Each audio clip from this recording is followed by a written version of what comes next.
الحمد لله الحمد لله رب العالمين الرحمن الرحيم مالك يوم الدين يا أيها الذين آمنوا اتقوا الله حق تقاته ولا تموتن إلا وأنتم مسلمون يا أيها الناس اتقوا ربكم الذي خلقكم من نفس واحدة وخلق منها زوجها وبث منهما رجالا كثيرا ونساء واتقوا الله الذي تساءلون به والأرحام إن الله كان عليكم رقيبا يا أيها الذين آمنوا اتقوا الله وقولوا قولا سديدا يصلح لكم أعمالكم ويغفر لكم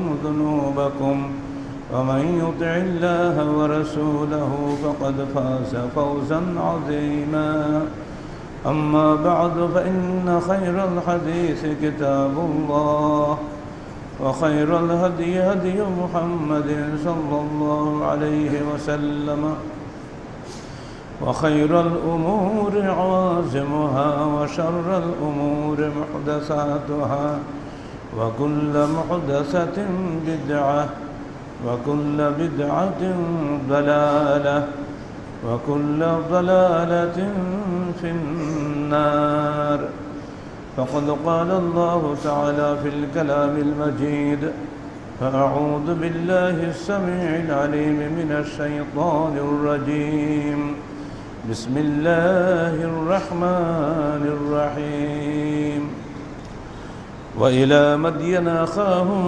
شعيبا فقال يا قوم اعبدوا الله وارجوا اليوم الآخر ولا تعثوا في الأرض مفسدين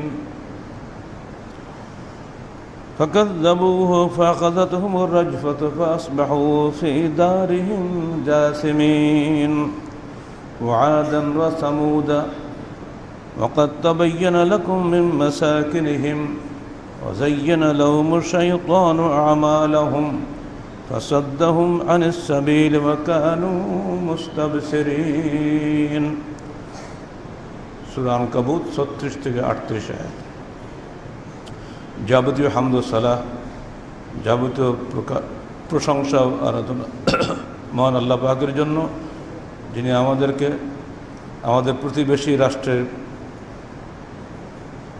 বিধ্বস্তকারী প্রবল ভূমিকম্পের আঘাতে শাস্তি দিল, আমাদেরকে সুস্থলে বাঁচিয়ে রেখেছেন। এজন্য বলুন আলহামদুলিল্লাহ। এবং যাবতীয় দরুদ ও সালাহ সে নবীর শানে, যিনি আমাদেরকে আগেই সাবধান করে দুনিয়া থেকে বিদায় হয়েছেন। আমরা তার সাবধান বাণী উপেক্ষা করার কারণেই আজকে পদে পদে আল্লাহর গজবের শিকার হচ্ছি। সে শেষ নবী মহানবী মুহাম্মদ রাসূলুল্লাহ সাল্লাল্লাহু আলাইহি ওয়াসাল্লামের জন্য যাবতীয় দরুদ ও সালাহ। আজকের 1 মে সব জায়গাতে এর উপরে আলোচনা হবে। এটা একটা সরকারি বিলাসী দিবস পালনের মধ্যে সীমায়িত হয়ে গেছে। শ্রমিকের রক্তে তৈরি করা ধনীদের বিলাসী বড় বড় অট্টালিকা দেখলে এই সময় দিবস পালনের দিকে ধিক্কার আসে। শ্রমিকদের অধিকার নিয়ে কোনো কথা বলে আর এদেশে ঠিক নয়। রানা প্লাজা ধসের পরেও যে দেশের নেতৃবৃন্দের মধ্যে কোনো প্রতিক্রিয়া দেখা যায়নি, সে দেশে এসব বিষয় বলে লাভ কি? শ্রমিক, কৃষক, ধনী, ব্যবসায়ী সব কিছুই আল্লাহর সৃষ্টি। আল্লাহ তার বান্দাকে বিভিন্ন কাজে লাগিয়েছেন। এই বিভক্তি মানুষের নিজের তৈরি নয়, এটা আল্লাহর পক্ষ থেকে তৈরি। কিন্তু মৌলিক মানবাধিকার সবারই সমান। খাদ্য, বস্ত্র, বাসস্থান, শিক্ষা, স্বাস্থ্য, এই 5টি মৌলিক অধিকারের বেলায় ধনী গরিব সকলের অধিকার সমান। এক্ষেত্রে যদি দায়িত্বশীলরা দায়িত্ব পালন না করেন, অবশ্যই তাদেরকে আল্লাহ পাকের নিকটে কৈফিয়তের সম্মুখীন হতে হবে। এই দুনিয়াতেও শাস্তি ভোগ করতে হবে, আখিরাতেও শাস্তি ভোগ করতে হবে। এটুকুই এই বিষয়ে যথেষ্ট। আলা কুল্লুকুম রাঈন ওয়া কুল্লুকুম মাসউলুন আন রাইয়াতিহি, হে মানুষ তোমরা প্রত্যেকেই দায়িত্বশীল, প্রত্যেকেই কাল কিয়ামতের মাঠে স্ব দায়িত্ব সম্পর্কে জিজ্ঞাসিত হবে। অতএব যারা যে দায়িত্বে আছেন শ্রমিকদের অধিকারের ব্যাপারে সাবধান থাকবেন, কারণ শ্রমিক যদি মজলুম হয়ে যায় তাহলে তার দীর্ঘশ্বাস, তার বদদোয়া থেকে রেহাই পাওয়ার ক্ষমতা কোনো মনিবের নাই। আল্লাহ পাক আমাদেরকে শ্রমিকের দীর্ঘ নিঃশ্বাস থেকে এবং তাদের বদদোয়া থেকে বাঁচার তৌফিক দান করুন। ভূমিকম্প আজকের সারা পৃথিবীর সবচেয়ে বড় আলোচিত বিষয়। যারা টিভিতে বা ল্যাপটপে ভূমিকম্পের দৃশ্য দেখেছেন, সে দৃশ্য দেখার পরে স্থির হয়ে বসে থাকা যায় না। নেপালে ইতিমধ্যে 50টির বেশি ভূমিকম্প হয়ে গেছে, বাংলাদেশে মাত্র 3টা ভূমিকম্প অনুভূত হয়েছে। নেপালের মানুষের মানসিকতার সঙ্গে আমাদের মানুষের মানসিকতা এখন এক নয়, যদিও আমরা একই মাটির মানুষ। আমরা রাজনৈতিক কারণে দেশ ভাগ করে ফেলেছি বটে, একসময় সবটা মিলিত একটি ভারতবর্ষ ছিল। যখন এদেশে মোগল সম্রাটরা রাজত্ব করে গেছেন, তখন সেই সুদূর আফগানিস্তান থেকে ব্রহ্মদেশ পর্যন্ত সমুদ্র, হিমাচল, বিশাল ভারতবর্ষ ছিল। কারণ আমরা নিজেরা মারামারি করে পুরা এই ভারতবর্ষকে টুকরা টুকরা করে 6টা দেশে বিভক্ত করে ফেলেছি। এই জন্য আমরাই দায়ী। মানুষের পারস্পরিক মানসিকতা, চিন্তা চেতনা অধিকাংশ ক্ষেত্রে আমাদের মিল আছে। এই দিনাজপুরের বাংলা বন্দর থেকে অল্প একটু গেলেই আপনি নেপালের মধ্যে ঢুকতে পারবেন। কাঠমান্ডু শহরে আমি নিজে গেছি, স্টাডি ট্যুরে যখন গিয়েছিলাম পুরা নেপাল আমরা ঘুরেছি। সেখানে বহু আহলে হাদিস উলামায়ে কেরাম আছেন এবং বাংলাদেশ থেকে গিয়ে সেখানে বসতি স্থাপন করেছেন। এরকম বহু মানুষ আছে।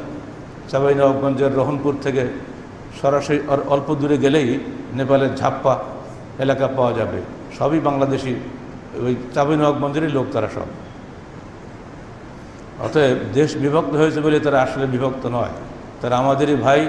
আমরা পরস্পরের প্রতি সহানুভূতিশীল, পরস্পরের প্রতি সহমর্মিতা, সমবেদনা অবশ্যই থাকতে হবে। আমরা তাদেরকে এই কঠিন বিপদ এবং এই আল্লাহ পাকের এই গজব থেকে নিজেদেরকে বাঁচানোর মতো যেন ধৈর্য আল্লাহ পাক তাদের দান করেন, আমরা সেই তৌফিক কামনা করছি। আমাদের সরকারকে বলবো সাধ্য মতো তাদেরকে সহযোগিতা এগিয়ে যান, প্রয়োজনে জনগণকে সাহায্য চান। আমরা উদার হস্তে তাদেরকে সহযোগিতা করার জন্য প্রস্তুত আছি। কেন ভূমিকম্প হলো? কেন বাংলাদেশের সিডর হলো? কেন 2009-এ বাংলাদেশের মধ্যে আইলা বয়ে গেল? উপমহাদেশের ইতিহাসে গজবের বহু ঘটনা রয়েছে। ভূমিকম্পের গজব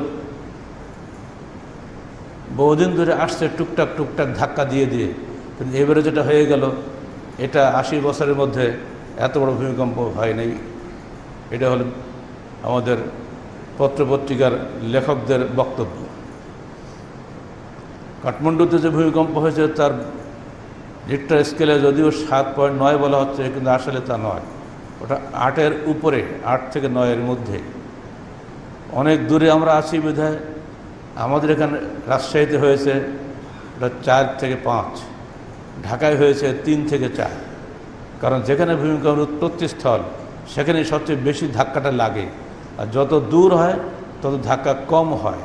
আমাদের আবহাওয়াবিদরা ভুল তথ্য দিয়েছেন আমাদেরকে, সব জায়গায় সমান হয়েছে 7.9। বাংলাদেশে আর নেপালে কখনোই এক হতে পারে না। এবং এটা মাটির তলে 14.8 কিলোমিটার নিচ থেকে ভূমিকম্পের উৎপত্তি স্থল, যা কল্পনা করা যায় না। আমরা বিল্ডিং করি, মাটির নিচে নয় খুব বেশি বেশি কয় ফুট যায়, 3 হাত 4 হাত 5 হাত পর্যন্ত নিচ থেকে গেঁথে আসে, তার উপরে 20 তলা বিল্ডিং খাড়া করে দিই। কিন্তু 14.8 কিলোমিটার নিচ থেকে যে ভূমিকম্প ধাক্কাটা দিল, সেই ধাক্কায় সারা দুনিয়া কেঁপে গেল। কী ধরনের ধাক্কা সেটা হয়েছে একবার চিন্তা করতে হবে। আমাদের বিজ্ঞানীরা এতটুকুই বলেন, টেকটনিক প্লেট, ইউরেশিয়ার প্লেটটা ইন্ডিয়ান প্লেটের তলায় যে গুঁতা মেরেছে তাতে এটা হয়েছে। আর বেটা গুঁতার নাম হলে কি এমনি ধাক্কা লাগছে নাকি? এটা বলার জন্য তোমার বিজ্ঞান দরকার নেই। কেন মারলো সেটা বলার জন্য তোমার কিছু বলার দরকার ছিল, সেটা তো বলবে না। আমাদের বিজ্ঞানীরা বলছে প্রকৃতির লীলা খেলা, তাই তো না? এটা কি প্রকৃতির লীলা খেলে নাকি? প্রকৃতিটা কে? ও খেলতে জানে না লীলা করতে জানে? প্রকৃতিটা কে সেটা? তার নাক, চোখ, কান, মুখ কিছু আছে? এটা একটা অন্ধ বোবা প্রকৃতি নিয়ে খেলা করে আমাদের শিক্ষিত ভাইরা নেচার নেচার করে অস্থির করে দিচ্ছে। এটা কখনোই আল্লাহ বলে না। সব কিছুর পিছনে আল্লাহ পাকের যে ব্যবস্থাপনা কার্যকর রয়েছে, এই বিশ্বাস থাকলে আর কিছুই লাগতো না। যুগে যুগে নবী রসুলগণ মানুষকে সবসময় এই বিষয়গুলি সাবধান করে গিয়েছেন। দূর অতীতে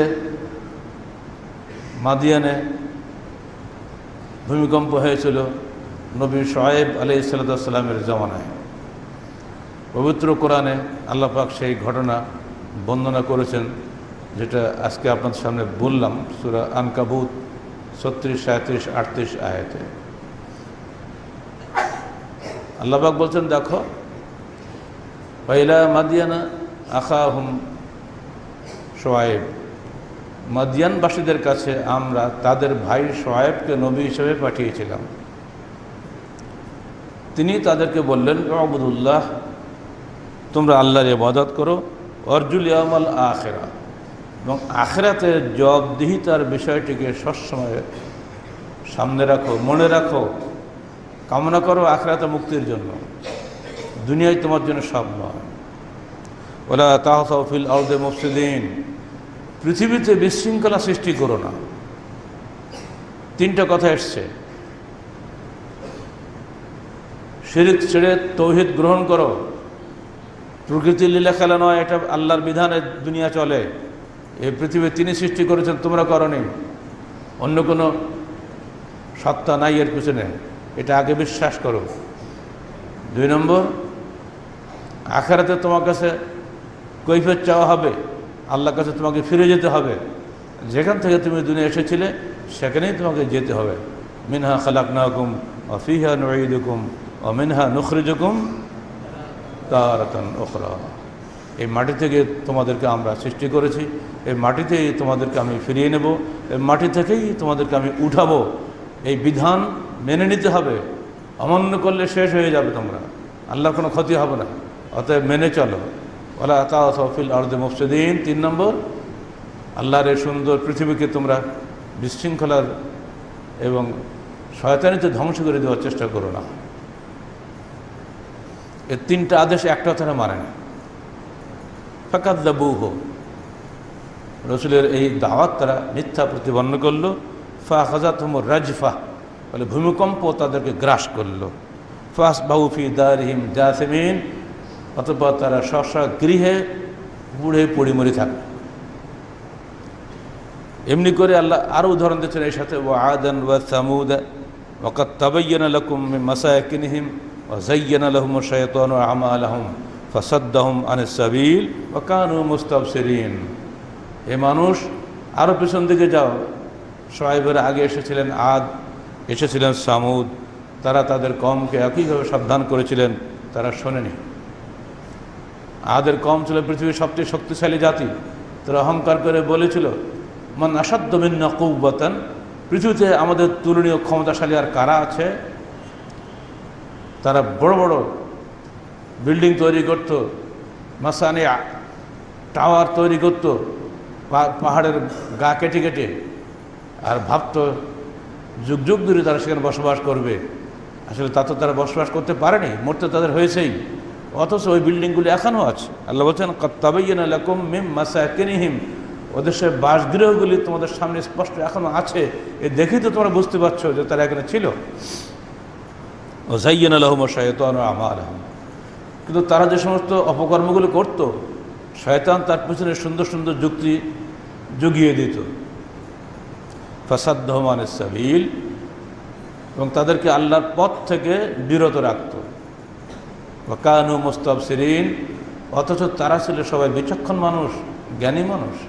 এতে বোঝা গেল যে মূর্খ মানুষ সমাজের ধ্বংস খুব বেশি করতে পারে না, জ্ঞানী মানুষের ধ্বংস বেশি করে। তারা উপকার করলেও খুব বেশি উপকার করতে পারে, ক্ষতি করলেও খুব বেশি ক্ষতি করতে পারে। এটাই একটা বাস্তব সত্য আল্লাহ পাক তুলে ধরেছেন। ওয়া কানু মুস্তাবসিরিন। আর আমরা কি বলি? তারা কি কিছুই বোঝে না? সব আমরা বুঝি। শয়তান কাজে লাগায় এই সমস্ত মাথাওয়ালা মানুষগুলোকে। মানুষের দেহ আল্লাহর আনুগত্য করে, কিন্তু মাথাটা শয়তানের আনুগত্য করে। মাথাকে আল্লাহ স্বাধীনতা দিয়ে দিয়েছেন, ইম্মা শাকিরা ওয়া ইম্মা কাফুরা। ইচ্ছা করলে সে শুকরগুজার বান্দা হয়, ইচ্ছা করলে সে অকৃতজ্ঞ বান্দা হয়, কিন্তু দেহ মানতে বাধ্য। দেহ তরুণ বয়স থেকে যুবক হবে, যুবক থেকে প্রৌঢ় হবে, প্রৌঢ় থেকে বৃদ্ধ হবে, এক মাসে নিঃশেষ হয়ে যাবে। দেহ আল্লাহর হুকুম মেনে চলে ঠিক মতো। ও যতই আপনি ওষুধ খাওয়ান না কেন, যৌবন আর কখনোই ফিরে আসবে না। কিন্তু মাথা ও মরার আগের দিন পর্যন্ত যৌবন থাকে। দেখেন স্টিফেন হকিন্স, বর্তমান বিশ্বের আইনস্টাইন যাকে বলা হচ্ছে, 1963 না 62 সাল থেকে প্যারালাইজড হয়ে পড়ে আছে। মাথাটা ঠিক আছে, দেহ নাই। এখনও বলে কি জানেন, পরকাল বলে কিছু আছে নাকি? মাথা বদমাইশি পুরাপুরি শয়তানের মাথা দিয়ে কাজ করে নিচ্ছে। ওইখানেই ওইটাই আল্লাহ বলছেন ওয়াকানু মুস্তাবসিরিন।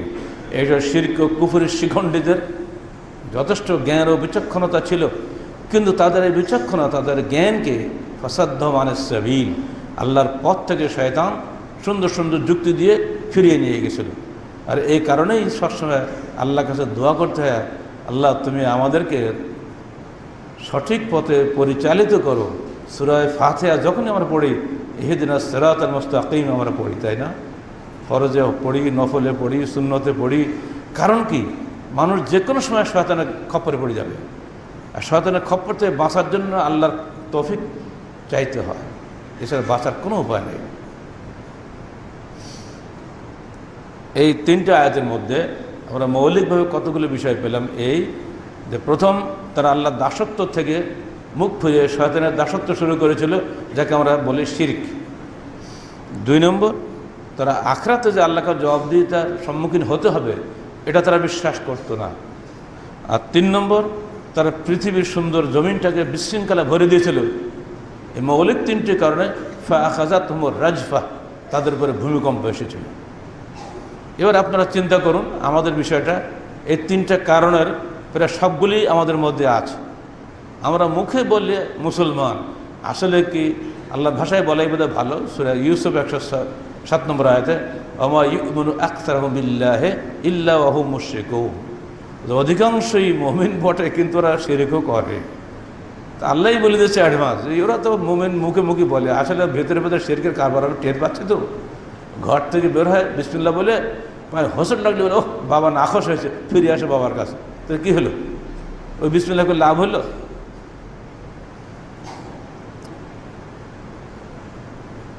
শিরক এবং তৌহিদ একসঙ্গে চলে না। আমাদের ইমানের মধ্যে এখানে হয়ে গেছে ধোঁকা। অধিকাংশ মুত্তাকি পরহেজগার নামধারী মুসলমান এদেশে কবর পূজারী, ওসিলা পূজারী, স্থান পূজারী, ছবি পূজারী, প্রতিকৃতি পূজারী। ঘরে ঘরে ছবি টাঙানো আছে, সেগুলো দেখে তারা নাকি মনে করে আনন্দ পায়। জন্মদিবস, মৃত্যু দিবসে সেখানে ফুলের মালা দেয় আর ভাবে না জানি কত খুশি হলো ওই ছবিওয়ালারা। অত সে ভালো করেই জানে ও ছবিতে কোনো রুহ নাই, ওর কোনো জ্ঞান বুদ্ধি নাই, ও টেরও পাচ্ছে না, কিছুই করছে না। এরপরও মানুষ করছে। আপনারা একটা মানুষকে গুলি করে মেরে ফেললেন, কোনো সমস্যা নাই, কিন্তু কোনো নেতা নেত্রীর ছবিতে যদি একটু মানে ঢিল মারেন তা আপনার কল্লা কাটি দেবে, তাই না? ওই ছবিতে কি জানাছে একটা কাগজ ছিঁড়লে কি না ছিঁড়লে কি, কিন্তু আপনার যদি সাহস থাকে, একটা নেতা বা নেত্রীর ছবিদের সামনে টাঙানো থাকে, আপনি একটা ঢিল মেরে অক্ষত দেহে বাড়ি যাবেন এই আশা করবেন না বাংলাদেশে। কিন্তু একটা মানুষকে ধরে নিয়ে, জীবন্ত একটা যুবককে ধরে নিয়ে গুলি করে দিয়ে মেরে দিয়ে বলতে হচ্ছে বন্দুক যুদ্ধে নিহত হয়েছে। মানুষ মারতে কোনো সমস্যা নাই, ছবি ভাঙতে কোনো সমস্যা। এটা কি মূর্খতা নয়? এটা কি শিরক নয়? এর চেয়ে কি, এর চেয়ে জাহিলিয়াতে কি থাকতে পারে? মানুষ না খেয়ে মরছে, আর একজন খেলা করে জিতলো আল্লাহর রহমতে, আরে বাবা কোটি কোটি টাকা খেলোয়াড়ের পেছনে খরচ করছে বড় লোকেরা। ওই বড় লোকের যে কোনো গরিব মানুষ যায়, ও তাকাইও দেখবে না তার দিকে। কত ব্যবসায়ী যে কোটি কোটি টাকা দিয়েছে এই 5-4টা ক্রিকেট খেলোয়াড়কে, পত্রিকাতে আপনারা দেখছেন, তাই না? অথচ একবার বলে না তারা যে জিতেছে আল্লাহর রহমতে জিতেছে, ও তো হারু বাটি চিরকাল। এখন জিতলো কেমন করে? এটা তারা বোঝে না যে শচীন টেন্ডুলকারের মতন বিশ্ববিখ্যাত খেলোয়াড় পর্যন্ত ঢাকায় এসে আমাদের এই ছেলেপিলের কাছে 0 রানে ফিরে গেছিল। এটা সম্পূর্ণ তকদির, খেলাটা সম্পূর্ণরূপে ভাগ্যের ব্যাপার। অত খেলাকে খেলা না মনে করে খেলা জিতেছে বলে টাকায় দিচ্ছে টাকা, বেটা তো আল্লাহর বিধানের পক্ষে ওই টাকাটা যদি ব্যয় করতিস আল্লাহ খুশি হতো। আর এইসব দিয়ে আল্লাহ পরীক্ষা করে ধনী ব্যবসায়ীদেরকে, দেখি ওর টাকাটা কোথায় ব্যয় করে। আমাদের দুর্ভাগ্য, আমরা এগুলোকে খুব বেশি চিন্তা করি না। একটু চিন্তা করলেই বুঝতে পারতাম যে টাকা যিনি দিয়েছেন তার কাছে আল্লাহর কাছে হিসাব দিতে হবে। আল্লাহ বলবেন, এই বড় লোক বারবার হজ করতে উমরা করতে এই টাকাগুলো খেলোয়াড় পেছনে দিলে কেন? বাংলাদেশে কি আমার কোনো গরিব অভাবগ্রস্ত বান্দা নাই? সেখানে দাওনি কেন? রানা প্লাজার পঙ্গু ভাইগুলা 1036 জন মানুষ চোখের নিমেষে তারা নিহত হয়েছে, আরও কয়েক হাজার মানুষ পঙ্গু হয়ে আছে, তারা চলতে পারে না এখন পর্যন্ত। তাদেরকে টাকা দেওয়ার সময় টাকা জোটে না তোমার। কটা ছেলে লাফালাফি করলে তুমি কোটিটা ঢেলে দিলে? কি মূল্য আছে তোমার হজ জাকাতের ওমরার? সাবধান, যেখানে টাকা ব্যয় করবেন ওটাও আল্লাহ দেখেন, কিভাবে টাকা আয় করেন ওটাও আল্লাহ দেখেন, হিসাব তার কাছে দিতে হবে। সোহাইব আলাইহিসসালাম এই কথাটাই তার দেশবাসীকে বলতে চেয়েছিলেন যে তোমরা আখিরাতে জবাবদিহি করবে যেন এটা ভুলে যেও না। তারা সেটা মানেনি। ওই 3টা কারণের সঙ্গে একটা মৌলিক কারণ যোগ করে দিই, এটাও সোহাইবের জীবনে ঘটে গেছে। তিনি তাদেরকে বললেন যে দেখো, আরেকটা পড়ে দিয়ে বলো, ওয়াইলা মাদিয়ানা আখাহুম শুআইবান ক্বালা ইয়া কওমি ইবুদুল্লাহ মা লাকুম মিন ইলাহিন গায়রু। হে আমার কওম, আল্লাহর দাসত্ব করো, আল্লাহ ব্যতীত তোমাদের কোনো উপাস্য নাই। قد جاءتكم بينة من ربكم فأوفوا الكيل والميزان ولا تبخسوا الناس। আল্লাহর পক্ষ থেকে তোমাদের নিকটে স্পষ্ট বিধান এসে গেছে, অতএব তোমরা ওজনে এবং মাপে কম দিও না এবং মানুষকে ফাঁকি দিও না। মানুষকে কম দিয়ে জিনিসপত্রে কম দিও না। ওয়ালা তুফসিদু ফিল আরদি বাদা ইসলাহিহা। এই সুন্দর পৃথিবীটা যা ইসলাহ হয়ে আছে এখন, এখানে তোমরা এগুলো করে বিশৃঙ্খলা সৃষ্টি করো না। যালিকুম খায়রুল লাকুম ইন কুনতুম মুমিনিন। এটাই তোমাদের জন্য উত্তম হবে যদি তোমরা বিশ্বাসী হও, অর্থাৎ যদি তোমরা আমার কথা বিশ্বাস করো। জবাবটা কি দিচ্ছে শুনলেন? জবাব দিচ্ছে, ক্বালু আসসালাতুকা তা'মুরুকা আন নাতরুকা মা ইয়াবুদু আবাউনা ওয়া আন নাফআলা ফি আমওয়ালিনা মা নাশা ইন্নাকা লাআনতাল হালিমুর রাশীদ। সূরা আরাফ 87 নম্বর আয়াত। হে শুআয়ব, তুমি একজন সহনশীল এবং সৎ ব্যক্তি আমাদের দেশের, তোমার কওম তোমার সম্প্রদায় খুব ভালো, কিন্তু তুমি সালাত আদায় করো, এটা তো আমরা তোমাকে বাধা দেই না, যেহেতু সালাতও তুমি আদায় করবে, কিন্তু আমাদেরকে কেন নিষেধ করছো যে আমাদের বাপদাদা যে সময় মূর্তি পূজা করতে, এগুলো নিষেধ করছে কেন? তোমার সালাত তুমি আদায় করো, যার ধর্ম তার, তুমি আমাদেরকে বাধা দিচ্ছ কেন? 2 নম্বর, আওয়ান নাফআলা ফি আমওয়ালিনা মা নাশা। আমরা আমাদের ব্যবসা বাণিজ্য যা খুশি তাই করবো, যেভাবে খালি টাকা কামাই করবো, তুমি এতে বাধা দিচ্ছ কেন? বিষয়গুলো খেয়াল করেছেন? 1, মানুষকে শিরিক করার অধিকার দিতে হবে, তাহলে আপনার সালাত আমরা বাধা দিব না। 2, আমরা হারাম হালাল বাঁচবো না, যেভাবে খুশি লুটপাট করে খাবো, যার যত বুদ্ধি আছে সে বুদ্ধিমত্তা দিয়ে টাকা কামাই করবে। এখানে নীতি নৈতিকতার কথা বলতে আসো না। আখিরাতের বিষয় আখিরাত হবে, দুনিয়াগুলোর কোনো ডিস্টার্ব করো না। কোনো কথায় যখন তারা শুনল না, তখন নবী আল্লাহর কাছে প্রার্থনা করলেন। কি প্রার্থনা? রব্বানা ইফতাহ বাইনানা ওয়া বাইনা কওমিনা বিল হক ওয়া আনতা খায়রুল ফাতিহিন। হে আল্লাহ, তুমি আমার এবং আমার কওমের মধ্যে চূড়ান্ত ফয়সালা করে দাও সত্য সহকারে, কারণ তুমি হলো শ্রেষ্ঠ ফয়সালাকারী। কেন জানি না, কারাগারে এই দোয়াটা বারবার আমার মুখ দিয়ে বেরিয়ে আসতো।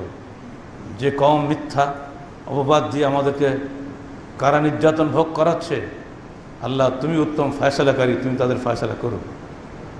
দোয়া কিন্তু আল্লাহ শুনেছিলেন, ফয়সালা আল্লাহ করেছেন। কোনো জালেম কোশ্চিনকালেও জুলুম করে চিরদিন টিকে থাকতে পারবে না। বিগত যুগে আদ, সামুদ, ফেরাউন, নমরুদ টিকে থাকতে পারেনি, এ যুগের জালেমরাও টিকে থাকতে পারবে না। মজলুম চিরদিন এই দোয়াই করবে যে দোয়া নবী শুআয়ব আলাইহিস সালাম করেছিলেন, রব্বানা ইফতাহ বাইনানা ওয়া বাইনা কওমিনা বিল হক। হে আমাদের প্রতিপালক, তুমি আমাদের মধ্যে এবং আমাদের কওমের মধ্যে সর্বত্র সত্য ফয়সালা করে দাও। ওয়া আনতা খায়রুল ফাতিহিন, আর তুমি হলো শ্রেষ্ঠ ফয়সালাকারী। হাইকোর্ট, সুপ্রিম কোর্ট কোনো ফয়সালাকারী নয়, মূল ফয়সালাকারী হচ্ছেন আল্লাহ। আর আল্লাহর বিধান যখন নেমে আসে, কোনো শক্তিশালী মানুষের শক্তি কোনো কাজে লাগে না, সেটাই নেমে আসলো পরবর্তীতে। কিভাবে নেমে আসলো? একটা তো এখানে বললাম ভূমিকম্প। কোরআনের 3 জায়গায় 3টে শব্দ এসছে শুআয়বের কওমের ধ্বংসের বিষয়।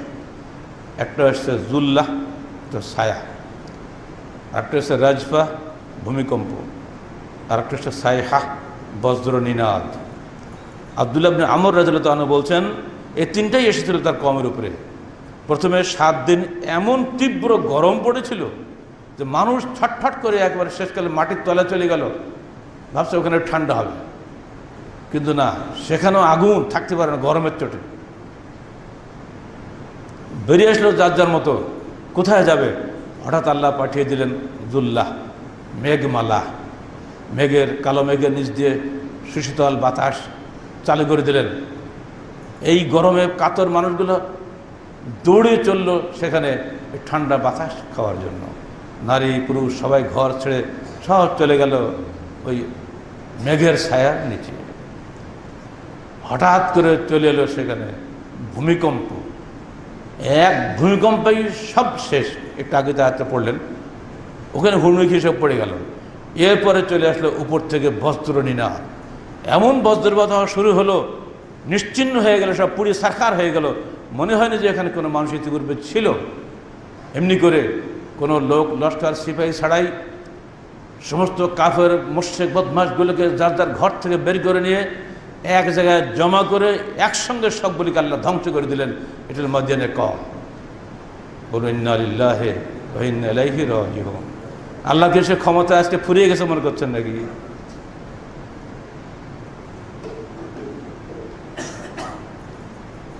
আজকে পত্রিকা ভবিষ্যৎবাণী করেছে 1 সপ্তাহের মধ্যে নেপালে নাকি প্রচণ্ড ঝড় বৃষ্টি শুরু হয়ে যাবে।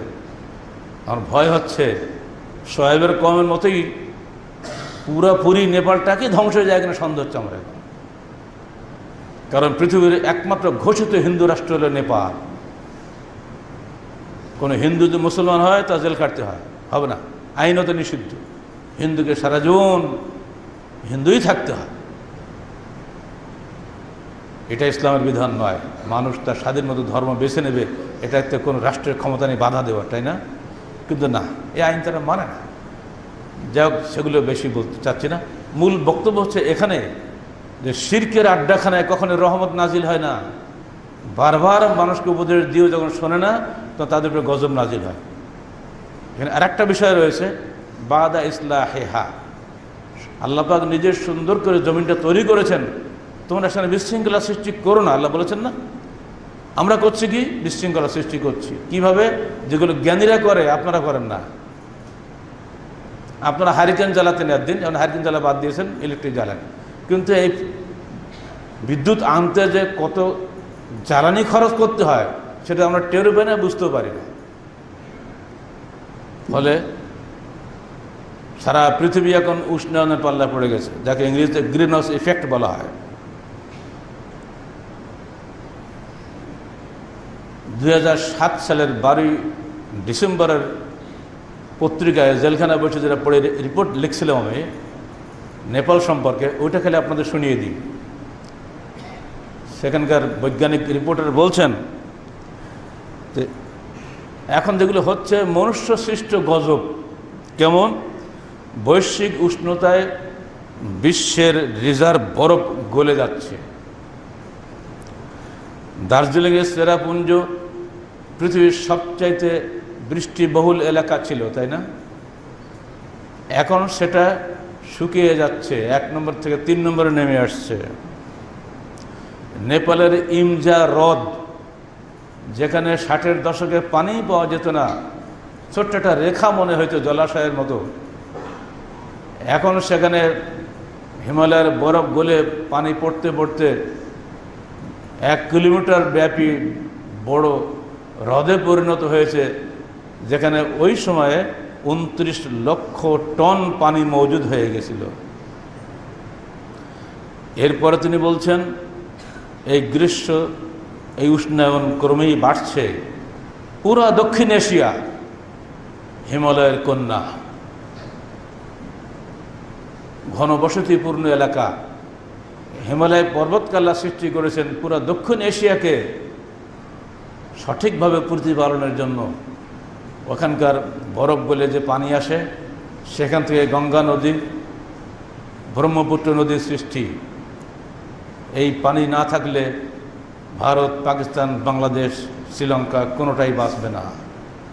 হিমালয়কে যদি তোমরা ক্ষতিগ্রস্ত করো, তাহলে হে দক্ষিণ এশিয়ার প্রায় 200 কোটি মানুষ তোমরা ধ্বংস হয়ে যাবে। এই হুঁশ আমাদের বিজ্ঞানীদের নাই। তাই এখন আমি বাঁচলে বাপের নাম, এইভাবে চলছে। ফলে আজকের ভারত আন্তঃসংযোগ নদী প্রকল্প নিয়ে সমস্ত নদীগুলো বেঁধে দিচ্ছে। ব্রহ্মপুত্র, যমুনা, আমাদের পদ্মা, যার ওরা বলে গঙ্গা, ফারাক্কায় বেঁধেছে। এখন আর সুরমা বরাকটা বাকি ছিল মেঘনা বাঁধার জন্য, ওটাও টিপাইমুখ বাঁধ শুরু করে দিয়েছে তারা। পুরা নদীর স্রোতটাকে তারা বেঁধে দিচ্ছে। বাংলাদেশ অতি সত্বর পুরাপুরি মরুভূমি হয়ে যাবে, অথবা একেবারে সুন্দরবনে ওখানে সাগরের তলদেশ উঁচু হয়ে পুরো দেশটা তলিয়ে যাবে। দায়ীকে? দায়ী কিন্তু আল্লাহ না, দায়ী আমাদের মতো বিজ্ঞান কর্মী, টাকাওয়ালা কতগুলো নেতা দায়ী, সাধারণ মানুষ দায়ী নয়। ভারত যদি বান্দাবান্দিগুলো না করতো, পানি যদি সঠিকভাবে চলাফেরা করতো, আল্লাহর নদী যেভাবে আল্লাহ চালাতেন সেইভাবে যদি চলতো, তাহলে এই উপমহাদেশে আমাদের কারোরই কোনো ক্ষতি হতো না। ভারতে বাঁচত, বাংলাদেশে বাঁচত, সবাই বাঁচত। কিন্তু নিজেরাই বড় হতে গিয়ে আমাদের ধ্বংস করবে, এইটাই আল্লাহ বলছেন, ওয়ালা তুফসিদুল আরদা বা'দা ইসলাহিহা, এই সুন্দর পৃথিবীকে তোমরা বিশৃঙ্খলায় নষ্ট করে দিও না। আমরা সেটা করেছি। আর এই কারণেই আল্লাহর গজব আসতেছে। যদি গজব না আসতো, এরা হুঁশিয়ার হতো না। আপনারা বললেন, তাহলে আল্লাহর নেতাগুলো কেন মারে না বাছাই করে? এগুলোর দায়িত্ব আপনাদের। আল্লাহ বলে দিয়েছেন, ওয়ালা নুযিকান্নাহুম মিনাল আযাবিল আদনা দুনাল আযাবিল আকবার লাআল্লাহুম ইয়ারজিউন। আমরা ছোট ছোট আযাব পাঠিয়ে দিয়ে, বড় আযাব পাঠানোর আগেই ছোট ছোট আযাব পাঠিয়ে মানুষকে সাবধান করি, লাআল্লাহুম ইয়ারজিউন, যেন ওরা আল্লাহর পথে ফিরে আসে। সূরা সাজদা পড়ে দেখুন। আমরা সেগুলো মানি না। মানলে পৃথিবীতে এই ধরনের কোনো কষ্ট হইতো না। দূর অতীতে ভূমিকম্পের ইতিহাসের সঙ্গে আজকের চাক্ষুষ ভূমিকম্পের সঙ্গে সেদিন যে কারণ ছিল, আজও ঠিক একই কারণ অব্যাহত আছে। সেদিন যে কারণে তারা ধ্বংস ছিল, আজও ঠিক একই কারণে আমরা ধ্বংস হচ্ছি। এরপরেও কি বান্দা সাবধান হব না? দুদিন পরে যখন ভূমিকম্প থাকবে না, সবই আমরা ভুলে যাব। এটা হচ্ছে আমাদের সবচেয়ে দুঃসংবাদ। মানুষ কখন ইতিহাস থেকে শিক্ষা গ্রহণ করে না। আর কোরআন বিগত ইতিহাসের আকর। যদি কোরআন এগুলো ইতিহাস আমাদের সামনে তুলে না ধরত, তাহলে মানুষ কখনোই এগুলো খবর জানতে পারতো না। অতএব আসুন ভাই, বাঁচার জন্য আমার পথ তালাশ করি। কীভাবে বাঁচবেন?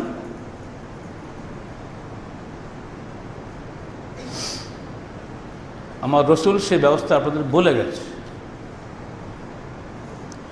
আবু মুসা আল-আশআরী রাদিয়াল্লাহু আনহু قال قال خسفت الشمس فقام النبي صلى الله عليه وسلم فزعا يخشى أن تكون الساعة فأتى المسجد। আবু মুসা আশআরী বলছেন, হঠাৎ সূর্যগ্রহণ হলো। রাসূল আকরাম সাল্লাল্লাহু আলাইহি সাল্লাম ভীত কম্পিত হয়ে বলে উঠলেন, হয়তো বা কিয়ামত শুরু হয়ে গেল। দৌড়ে এলেন মসজিদে। এবার তিনি যে ভাষণ দিলেন সেখানে তার শেষে বললেন, দেখো, ইন্না হাযিল আয়াতু ইউখাফফিফুল্লাহু ইবাদাহু, এগুলি আল্লাহর নিদর্শন, এগুলির মাধ্যমে আল্লাহ পাক তার বান্দাকে ভয় দেখান। ফাইজা রাআইতুম শাইয়্যাম মিন যালিক, যখন তোমরা আল্লাহর গজবের এই ধরনের কোনো নমুনা দেখতে পাবে, ফাফজাউ ইলা যিকরিহি ওয়া দুআইহি ওয়া ইস্তিগফারিহি, তোমরা ভীত হয়ে দৌড়ে যাও আল্লাহর কাছে দোয়া করার জন্য, তাকে স্মরণ করার জন্য, তার জিকির করার জন্য এবং তার নিকটে ইস্তেগফার করার জন্য। রাওয়াহুল বুখারী। যখনই ভূমিকম্প আসবে বা এই ধরনের কোনো গজব আসবে, তখন আমাদের কর্তব্য হবে আল্লাহর কাছে ইস্তেগফার করা। আস্তাগফিরুল্লাহ আস্তাগফিরুল্লাহ আস্তাগফিরুল্লাহ রাব্বি মিন কুল্লি যামবি ওয়া আতুবু ইলাইহি সুবহানাকাল্লাহুম্মা ওয়া বিহামদিকা আশহাদু আল্লা ইলাহা ইল্লা আনতা আস্তাগফিরুকা ওয়া আতুবু ইলাইক। এই দোয়াগুলো মুখস্থ রাখবেন। কখন কি অবস্থা ঘটবে কিছু ঠিক নাই, অন্তত দোয়া পড়তে পড়তে যদি মরে যান তথাপি আল্লাহ আপনাকে ক্ষমা করবে। এদিন যে ভূমিকম্প হলো, তখন রাজশাহী বিশ্ববিদ্যালয়ের তৃতীয় তলায় বারান্দায় ছিলাম দাঁড়িয়ে ছাত্রদের নিয়ে। যেমনি কাঁপা শুরু হয়েছে, কেউ খেয়াল করেনি। সামনে আম গাছগুলো দেখে হুমড়ি গিয়ে পড়ছে, আমার পায়ের তলা মনে হচ্ছে পড়ে যাচ্ছি। বলে, আরে দেখো ভূমিকম্প হয়ে গেল নাকি? কিসের দোয়া? আমি তো কয়েকবার দোয়া পড়লাম হাঁটতে হাঁটতে। বান্দা তো দৌড় মারলো, প্যারালাইসিসের রুগী চলতে পারে না, আসছে অনেক খড়িয়ে খড়িয়ে দেয়াল ধরে ধরে দৌড়ে তিনতলা নেমে চলে গেল। নিচে কি বললাম, কি প্রফেসর সাহেব আজকে আর ব্যথা নাই? আগে যান বাসে তারও পার করে দেখবো। দোয়া ধরে পড়েছেন তো কি বলতে তো জানি না, তো কি যে বলবে হুঁশই নাই। না, এগুলো ঠিক নয়। দেখেন ল্যাপটপ খুলে কীভাবে 9 তলা বিল্ডিংটা নেপালে পড়ে গেল। রাস্তা দিয়ে যাচ্ছে গাড়ি ঘোড়া, সব দারুণ যানজট। হঠাৎ বিল্ডিংয়ের উপরে মাথাটা ভেঙে পড়লো। চোখের পরে দেখলাম যে একটা হুন্ডা আরোহী ইয়ং ছেলে যাচ্ছিল, হারিয়ে গেল ওর মধ্যেই। বাকি কয়েকটা মাইক্রো কে কোথাও ছিটকে পড়ে গেল। কিছুক্ষণ পরে দেখা গেল যে 9 তলা একটা বিল্ডিং আস্তে আস্তে পড়ে গেল, একবারে চারিপাশে অন্ধকার হয়ে গেল, গুঁড়ো হয়ে গেল। এই দৃশ্যগুলো এখন ওই কী ক্যামেরা বলে, ক্লোজ সার্কিট ক্যামেরার বদৌলতে ধরা পড়ে গেছে ভূমিকম্প পুরো দৃশ্যটা। সেটাই আবার চলে আসছে বিভিন্ন ইলেকট্রনিক মিডিয়ার মাধ্যমে। এগুলো দেখলে বান্দার অন্তত আল্লাহ তো একটু ভয় করবে। আমি যে ঘরে বসে আছি এই ঘরটা তো পড়তে পারে। রাষ্ট্রের কয়েকটা বিল্ডিং কাজ হয়ে গেছে, আমাদের বিল্ডিং কাজ হবে না? আল্লাহ বলে রাখছে না কি পাড়াতে হবে না? কে কখন কিভাবে চোখের পলকে মরে যাব? তো 1 মিনিট সময় লাগেনি নেপালে ভূমিকম্প, 1 মিনিট সময় লাগেনি। মিনিটের মধ্যে আপনি কোথায় যাবেন দৌড় মেরে? অর্থাৎ ওখানেই আপনাকে দোয়া পড়তে পড়তে মরতে হবে। এই প্রস্তুতি নিয়ে আপনাকে থাকতে হবে। মৃত্যুর জন্য অলওয়েজ প্রস্তুত থাকা লাগবে। মৃত্যুর ভয় পালিয়ে কোনো লাভ নাই, মৃত্যু আপনাকে গ্রাস করবেই।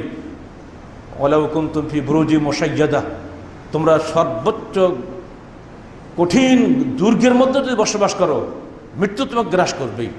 অতএব মৃত্যুকে ভয় করে লাভ নাই। মৃত্যুর জন্য, পরকালীন জীবনের জন্য প্রস্তুতি নেওয়াটাই মধ্যে বুদ্ধিমানের কাজ। অতএব আসুন আমরা সবাই তওবা করি। বাঁচতে গেলে দোয়া করতে হবে এবং তওবা করতে হবে, আর কোনো কাজ নেই। আল্লাহ বলেই দিয়েছেন না আগেই, আল্লাহ নাবলুওয়ান্নাকুম বিশাইইন মিনাল খাউফি ওয়াল জু'i ওয়া নাকসিম মিনাল আমওয়ালি ওয়াল আনফুসি ওয়াস সামারাত ওয়া বাশশিরিস সাবিরিন। এসব বিপদে সবর করতে হবে, এইসব বিপদে আল্লাহকে স্মরণ করতে হবে, এইসব বিপদে আল্লাহ নিকটে সাহায্য প্রার্থনা করতে হবে। কোনো সরকারের ক্ষমতা নিয়ে আপনাকে উপকার করতে পারে। দেখছেন না, নেপালের এয়ারপোর্ট নষ্ট হয়ে গেছে, বিমান নামছে না, বিদেশ থেকে কোনো সাহায্যও যাচ্ছে না। সরকার কি করবে? যে পৌঁছতে হবে সেখানে। হ্যাঁ, আল্লাহ পাক এরই মধ্যে দেখিয়ে দিয়েছেন তার ক্ষমতা। 4 দিন পরে ছোট্ট একটা বাচ্চা, 4 মাস বয়স, জীবন্ত বেরিয়ে আসছে। কল্পনা করা যায়? বাড়ি উপরে হয়ে পড়েছে, বাপ বলছে আমার সন্তান এই বাড়ির তলেই পড়েছে, তোমরা ভালো করে খোঁজো।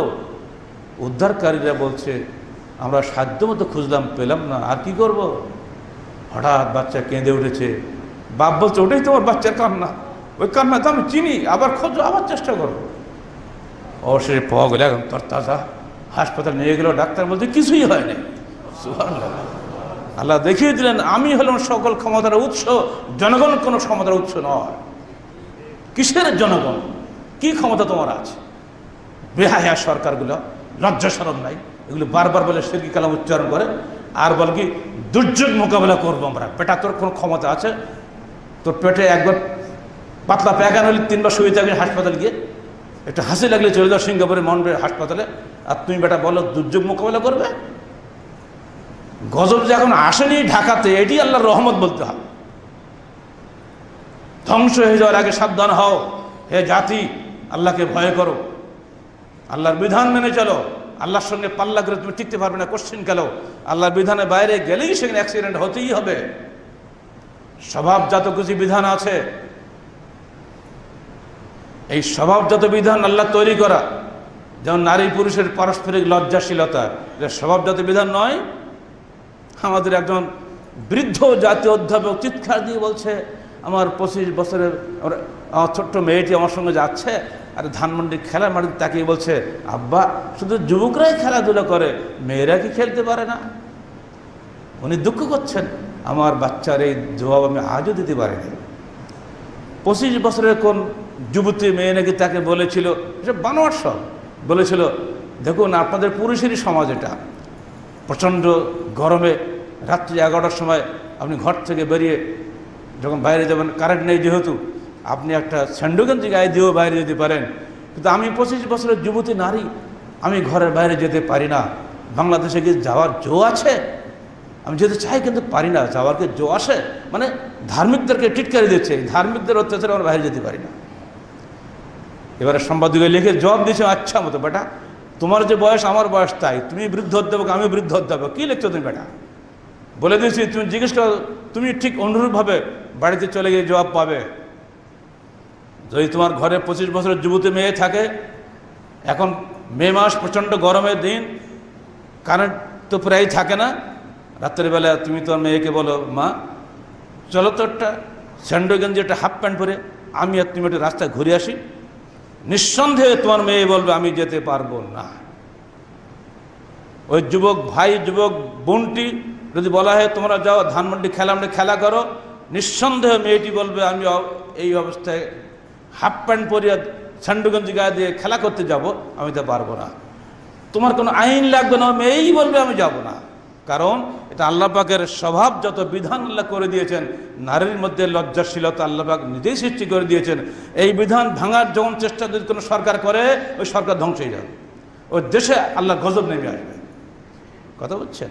ঠিক অমনি করে আল্লাহ পাক হিমালয় পর্বত তৈরি করেছেন এই দক্ষিণ এশিয়ার মানুষের কল্যাণের জন্য, আর সেই বরফ তোমরা কেটে নিচ্ছ, সেইখানে তোমরা নিজেরা মিল ফ্যাক্টরি বানিয়ে বানিয়ে গ্যাস বের করে দিচ্ছ, ওই গ্যাসের আগুনে ওই বরফ গলে যাচ্ছে, পানি বেশি পড়ে যাচ্ছে, ফলে এখন ওই বরফ আমাদের জন্য কল্যাণের বদলে ও কল্যাণ বয়ে আসছে। এর জন্য দায়ী হলো এসব বড় বড় শিল্প কারখানার মালিকরা। নিজেরা দায়িত্ব গ্রহণ না করে আল্লাহকে দায়ী করলে হবে? অতএব আল্লাহর এই সুন্দর ব্যবস্থাপনার বাইরে গেলে যিনি যাবেন তিনি ধ্বংস। অতএব আমাদের কর্তব্য হবে আল্লাহর বিধানের কাছে আনুগত্য স্বীকার করা এবং আল্লাহর দাসত্বের মাধ্যমে নিজের জীবনটাকে পরকালীন মুক্তির জন্য গড়ে তোলা। এর বাইরে বাঁচার কোনো পথ নাই। অতএব নেপালের ভূমিকম্পে বড় শিক্ষা এই, আমাদেরকে শিরিক মুক্ত তৌহিদবাদী জীবন যাপন করতে হবে। 2, আখিরাতের জবাবদিহিতার জন্য প্রস্তুতি গ্রহণ করতে হবে। এবং 3, এই সুন্দর সুশৃঙ্খল পৃথিবীকে বিশৃঙ্খল যাতে না হয় সে চেষ্টা করে যেতে হবে। এবং 4, মুআমালাত এবং ইবাদতকে বিভক্ত মনে করা যাবে না। যিনি সালাত আদায় করবেন তিনি অবশ্যই ব্যবসায় ফাঁকি দেবেন না, কারণ ব্যবসা অর্থনৈতিক বিষয়টা মানুষের ইবাদতের অন্তর্ভুক্ত। একটা দেহের হাত, পা, নাক, কান, চোখ, মুখ যেমন পৃথক পৃথক অঙ্গ, অনুরূপভাবে মানুষ ব্যবসা করবে, সমাজ পরিচালনা করবে, এগুলো মানুষের এক স্বাভাবিক বিষয়। অতএব আমি এখানে সিজদা করবো আল্লাহর কাছে, আর বাজারে গিয়ে আমি ব্যবসা ফাঁকি দেব, মানুষকে ওজনে কম দেব, ভেজাল মিশাবো, মানুষকে অন্যায় করব, এটা আল্লাহ পছন্দ করেন না। অতএব বৈষয়িক জীবন এবং ধর্মীয় জীবনকে পৃথক করে দেখার যে প্রক্রিয়া বাংলাদেশে চলছে, এটা থেকে তওবা করতে হবে। নইলে মাদিয়ানে যেভাবে ধ্বংস নেমে এসে ভূমিকম্পের মাধ্যমে, বাংলাদেশের একই ধ্বংস নেমে এসে ভূমিকম্পের মাধ্যমে, এটা আল্লাহর জন্য কোনো কঠিন বিষয় নয়। আল্লাহ পাক আমাদের সবাইকে দ্বীনে হকের উপরে টিকে থাকার তৌফিক দান করুন এবং পবিত্র কোরআন ও সহিহ হাদিসের বিধান অনুযায়ী জীবন পরিচালনার জন্য আমাদেরকে তৌফিক দান করুন। আকুলু কওলি হাযা আস্তাগফিরুল্লাহ লি ওয়া লাকুম ওয়া লিসাইরিল মুসলিমিন।